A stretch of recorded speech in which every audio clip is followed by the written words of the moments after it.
তো এই গরমে সব কিছু বন্ধ থাকলেও আমাদের মতো হাউস ওয়াইফদের কিন্তু রান্নার কোনো বিশ্রাম নেই। যাই হোক, বাজার করে নিয়ে এসেছি চিকেন। তো চলো এটাকে এখন রান্না করতে হবে। চলো, সব বাজার করতে হলো। তো দেখো, তো চলো এগুলোকে গুছিয়ে ফটাফট রান্নাটা সেরে ফেলি। তো ওইদিকে তো বাকিটা গুছিয়ে নিয়েছি, আর চলো এইদিকে বাবাই বই পড়ছে, তাই তোমাদের সঙ্গে একটু শেয়ার করলাম।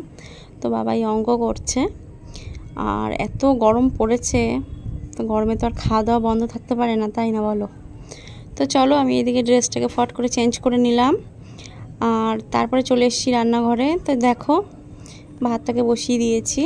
তো দেরাদুন রাইস রান্না করছি, মানে মাংসটা একদম কষা কষা করবো ভাবছি, আর তার সঙ্গে দেরাদুন রাইসের ভাত হবে। তো কম্বোটা কিন্তু বেশ দারুণ।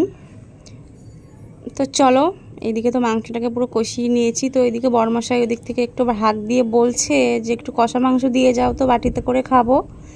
তো চলো এখন বড়মশাইয়ের জন্য কষা মাংস এই যে তুলছি বাটিতে করে। তো এটাই এখন ওকে দিতে যাব, তো খেয়ে টেস্ট করে দেখুক কেমন হয়েছে। তো চলো আমার বরের মুখ থেকেই শুনে নাও কেমন হয়েছে মাংস রান্নাটা।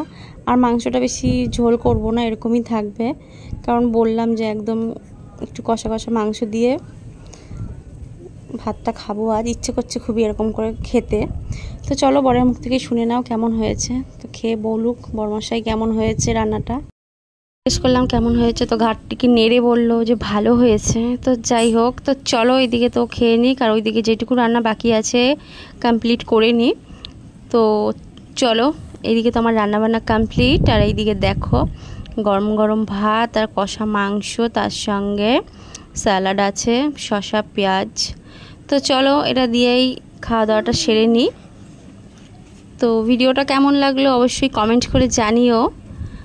তো এরকম ভিডিও দেখতে গেলে আমার চ্যানেলটাকে সাবস্ক্রাইব করে আমার পাশে থেকো।